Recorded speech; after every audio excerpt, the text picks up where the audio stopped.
Hello, my friends. How are you today? So good to see you. It is Trish Carr from Women's Prosperity Network, and it is my pleasure to be here with you again with another episode of Be Real, Get Real.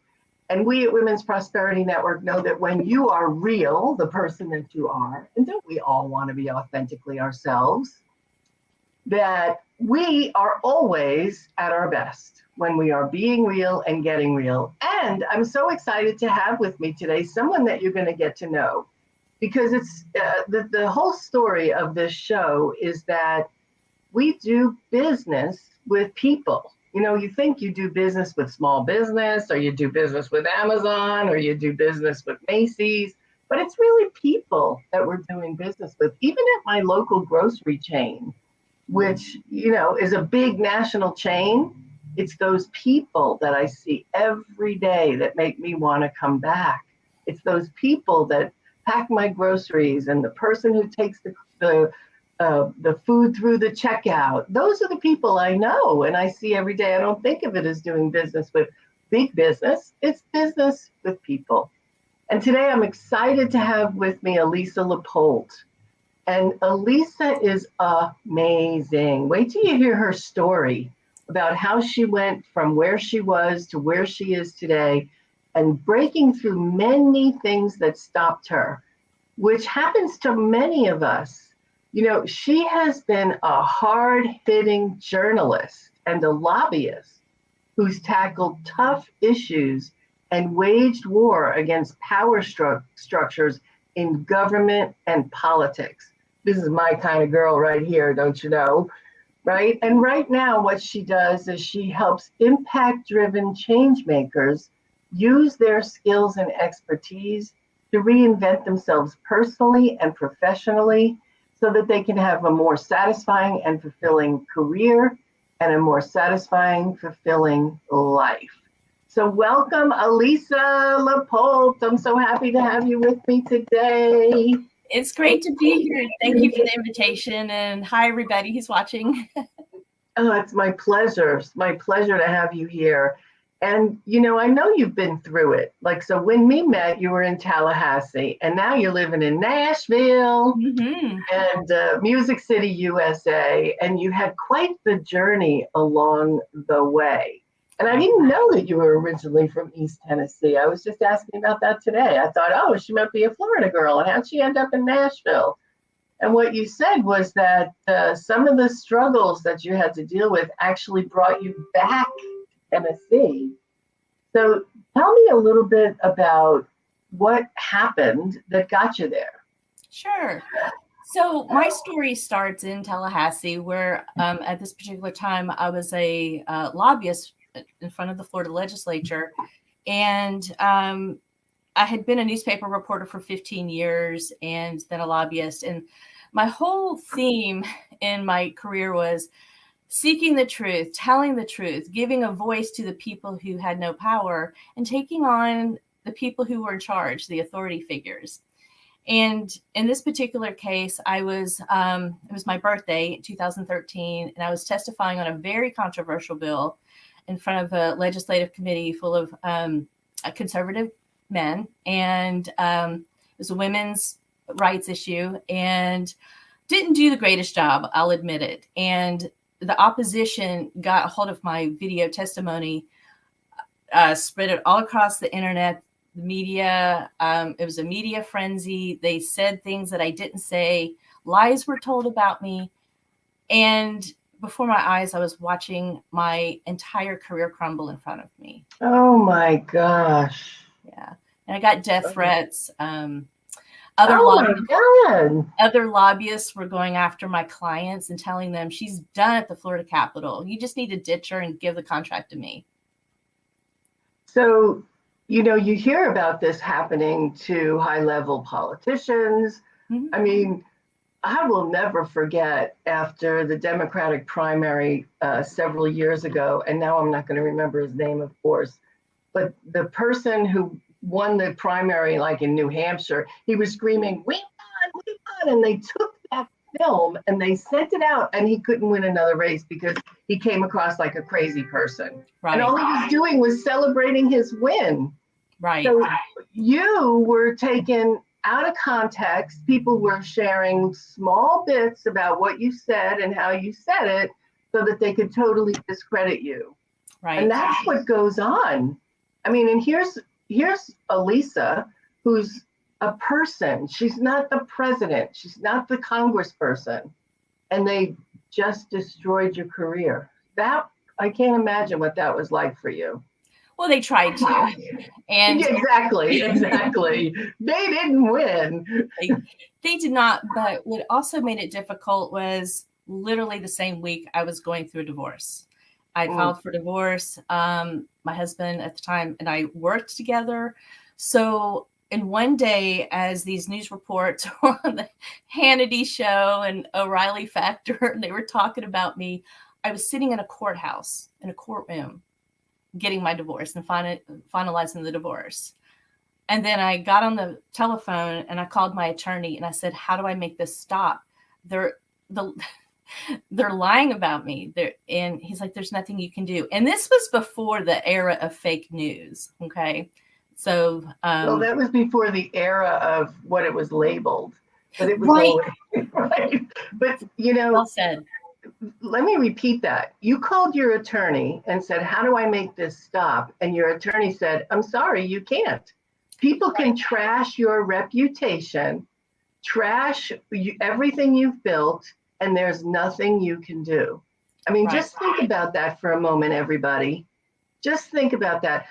For people who put themselves out there like Alisa did, to be a stand for a cause that was helping women, her career was getting trashed and there was nothing she could do. And sometimes when you think you have problems, I want you to remember that, because this she wasn't able to control. So go ahead. I couldn't help missing that key factor. No, that's fine. As soon as I got off the phone with the attorney, I called a friend of mine who had a PR firm in Tallahassee. And again, I said, how do I make this stop? And she says, you can't. You lay low for the next year and don't say a word and don't get in the media. And I did. And I was so thankful. My clients stuck with me. I had other lobbyists stand up for me. Legislators stood up for me. And it was amazing. But there was one day I remember, I just, when people were coming after me and the death threats, and I was at my home in Tallahassee and I just fell to the floor and I said, God, why is this happening? Why are you doing this to me? And there was no answer. I guess I was expecting angels to come tell me what to do. Yeah, the big da da da da from the sky. No, it didn't happen that way. And I realized then that I had to do it myself.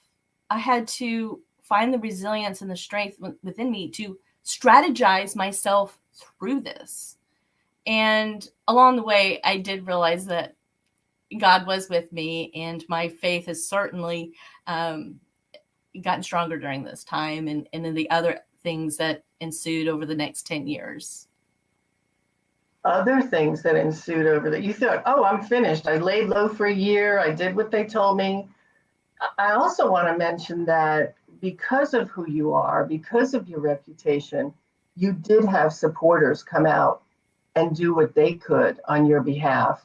Right. And that's a big part of life and business, that people can say what they want to say about you, but because of who you are and because of your reputation and because of the way you've always been with other people, they did come to your aid, even though it wasn't enough, because you're fighting a huge conglomerate when you're dealing with issues that cause these rifts between us. Right. So, yeah, and then it didn't end there. There was like that. You think, okay, I laid low, and then what happened? Yeah, and professionally things did settle out, and I continued to lobby. I got involved with a mental health organization in Florida and did some great work there on mental health for students. And I just love advocating and lobbying for those issues. And I do that here in Tennessee as well. But just the personal things that happened over the next 10 years, actually 8 years. my dog passed away. And for those of you who have fur babies, you know how that is. One of my very good friends who I had reconnected with in Kentucky suddenly died of a heart attack. It was just shocking. And, you know, along the way, a friend of mine said, the thing I admire about you, Alisa, is you get knocked off the horse. I see you get knocked off the horse, you get back on and you go back into battle. And which was great. I'm glad he said that. But I thought, why am I always doing battle and taking people on? And then in relationships with a partner, it was always him versus me, or setting up walls around other people. And I would eventually figure out why that was. But as the years went on, it seemed like every 18 months there was another catastrophe. In 2016, my youngest sister, Carrie, died of a brain hemorrhage. And Carrie had a really difficult path. She had mental health problems. She was a drug user, and it tore our family apart. It was just very, very hard. And for a while, I was not close to my family and had to get some distance there. They were back in East Tennessee. And so luckily, we had just reconnected for my nephew's graduation from high school, and I came up for that. And about 4 weeks later, she died, and very tragic. And, you know, I got myself back together and got back on target. And it was so weird. In 2019, I had all these contracts lined up in Florida. I had a $60,000 contract. I had just gone to Europe for 2 weeks, came back and noticed they haven't paid me. They haven't paid me in 2 months. They reneged on the contract. I had so many other job offers, contracts fall through. I'm like, what's going on? And by this point, my faith in God was, okay, God, I know you have me through this, but what's going on? And then the other shoe dropped. And my sister's son, she had 2 children. He was 21, my nephew, Gavin, and he died by suicide in 2018. Excuse me, 2019. Yeah. Wow. I mean, Alisa, that's like a double whammy. You know, your sister first and then Gavin. Mm-hmm. I mean, gosh, how do you get back up after that? For me, I surrendered. And this is what I hope people will take away from this is when you stop fighting and trying to strategize your life and figure everything out and plan and organize, some of that's good, but you got to let go. And I said, game over. These contracts in Florida aren't working. I wasn't bringing in the money. And I decided to pack up and go home. And I went back to Tennessee. And I thankfully got a part-time job at the NAMI, Tennessee. I'm very thankful for that. And started growing it from there. And got an apartment on the river and just was so happy to be back home and back in Nashville. Yeah. Yeah. What kind of a part-time job were you able to get? It was an advocacy position. I still do the work for NAMI, Tennessee, talking to the legislature about mental health issues and teaching people how to tell their story about mental health to legislators so they can affect good policy. And part of the thing after Gavin died, I'm like, I've got to go home and I've got to make sure this doesn't happen to other kids and other people in Tennessee, because, you know, this is home and I just care a lot about it. But the interesting thing that happened is once I got home, I got settled. I got more contracts. The more settled I became, I started having flashbacks about, it felt like childhood trauma, and I couldn't quite get what was going on. And I decided to get to the bottom of it because I'm naturally curious and, you know, truth teller, and let me figure out what's going on with me. And I had I was disassociating. So like I would be in a conversation with somebody and my mind would be somewhere else, and then I would come back like, what's going on? So I went in head first. I've got to figure this out. And I did some traditional therapy, some non-traditional therapy. and basically unlocked some memories from childhood I didn't know were there. And what I learned from a very young age was that people who are trusted in the community couldn't be trusted. And furthermore, told me not to tell what was going on because I was threatened. And I couldn't tell my family or parents. And when the memories came back, it was a tough process. But Wow. when it happened, like I had this one moment, this one aha moment, and I'm like, boom, oh my God, that's what happened. And it's like I broke free. Like everything that happened. And then it made sense. Like, no wonder I took on authority figures. No wonder I wanted to tell the truth. No wonder I've created a career about this. And literally the next day after I had this aha moment, and I took myself out for dinner, I celebrated. The next day I met my boyfriend, Peter. Oh, wow. It was like you were ready. It was like you had all this stuff that had to be released. Yeah. Isn't that amazing how that happens? The door closes and then a big one opens. Yeah. Wow. That is so. How old were you when you how old were you when you went through that trauma? Second and third grade. Oh, wow. Yeah. And then it was just put down and you put it away, and then it popped up its ugly head. So when you said you were disassociating, so you would be in a conversation with someone and you would go somewhere else. Was it really like you were gone for that? Like you didn't remember what the conversation was, or were you kind of there and here at the same time? I would like check out, and then it would might be just for 15 seconds. And like, oh, wait, what? It happened a lot, like in meetings, like Zoom meetings. So this was during the pandemic, like at the very beginning, 2 years ago. I'd be in a Zoom meeting and look at the clock and be like, what? Wait, where have I been for two minutes? And that's one of the signs. But even though I didn't have the memory, what happens when we experience childhood trauma is our body is still responding to it. So fight or flight. So it affected decisions I made around men, around career, self-sabotaging, around authority figures. It was running the game behind the scenes, and I didn't even know. Yeah. Yeah, you wouldn't know. You have no idea. And so many of the people that we know work with people who are dealing with trauma but don't know why. All you know is that life isn't going the way I want it to go. And in your case, though, you were fighting the good fight, but people were fighting against you. And somehow, some way, your mind, your subconscious said, hey, we got to get to the bottom of this, and started giving you clues. Right. So that's the thing, is what are the clues that we see in our lives? So for you, it was, hey, I'm disassociating, I'm leaving. Right. But you're dealing now with people with mental health, and thank you for that.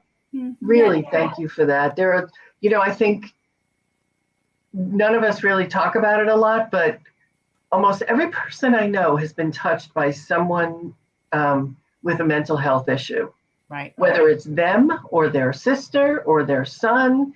I know personally several people who have taken their life by suicide, more than one, right? Oh, yeah. So it's an epidemic. It's more like a pandemic. And thank you for doing that work, really, because it's so dumb to lose people because they make a decision in that moment and then they say, okay, I'm done here. Right. Yeah. And I'm glad you didn't do that. Did you ever get to that point where you were so down that you were thinking, why am I here? Oh, yeah. Yeah. And when I started thinking about, well, what if? And that's when I called my therapist. But not everybody has a therapist on hand, or that they can afford.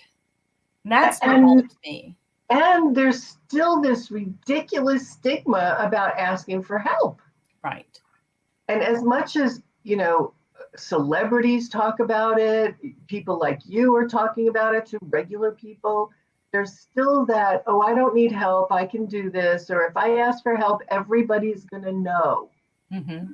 Right? And I think everybody needs to know that we're all human and it happens for all of us. I deal with depression. I've been dealing with it for many, many years. I have my ups and my downs. It doesn't rear its ugly head all the time, but every couple of years I feel this thing come over me, and it's for no apparent reason. Right. So, I mean, we all have our stuff. And Alisa, thank you so much for sharing your story. I'm so proud of you that you got past all this and you're in your magic of you live in Nashville and you're home again. Yeah. So life is good now. And I want to help other people do this too.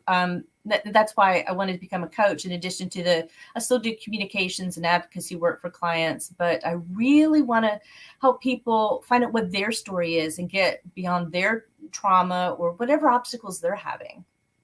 Well, I know that you do that. So reach out to Alisa. She's an incredible woman, as you can see. She's been through it, and she knew that asking for help would make a difference for her. Yeah. Thank you. So what are you doing? So you're working in the mental health field. Is that your full-time thing now? So I have my own business. Top Sale is the name of my company. So Top Sale has all the letters of my name, Alisa LaPolt. Yes, I love Scrabble. So and so I do communications for a drug and alcohol like awareness organization. I do advocacy for a mental health organization, and then I do coaching. Good. And you work with individuals, entrepreneurs, small business owners? Yeah. My target, the niche audience I'm going for, of course, I do coaching for many others, but journalists and, don't laugh, politicians, because there's so much attention, there's so much negativity out there, and we need good leaders, heart-centered leaders. And I want to coach these people so that they can speak their truth and live happy, productive lives too. Yeah, well, we need somebody to do that. I don't know how people say, yes, I'm going into public service when I look around and just how you were treated as a lobbyist. Mm-hmm. And then, you keep going up that pole and there's such scrutiny in your life. So I'm so happy that they have you to help them with all of that. Thanks. And I have to put a plug in for WPN, of course. When I was going through some of the professional stuff, I did join WPN, and it was great. I just felt so supported. And I want to thank you and your sisters for creating such a great organization. Oh, gosh, it's my pleasure. And I do remember when you were going through all of this. And it was, I wasn't clear on exactly what was happening. And I know that it really knocked you down. So if you were to give somebody advice, if they were going through something difficult, traumatic, is there one thing you can suggest that they do so that they can bring themselves back or get the help they need? Yes, I think it's important that they know and understand and feel that you are resilient. You have it within you, and you will surprise yourself. When I was going through my process, I learned I'm actually pretty intuitive and help people and give intuitive sessions to people. You will learn so much about yourself. You can do it. And when you surrender and just let the universe or higher power step in and work with you, amazing things will happen. Yes, absolutely. Absolutely. And reach out for help. Mm-hmm. Reach out for help. None of us is meant to go through this journey alone.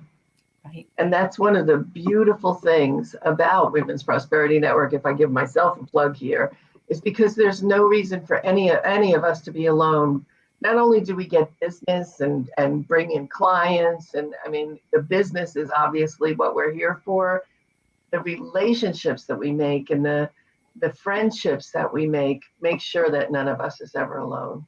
So thank you, Alisa. Thank you for all you do. Thank you for standing up and holding the torch for women, for individuals, for human beings, and for being that light and that heart-centered person who makes a difference every single day. Thank you so much. I appreciate it.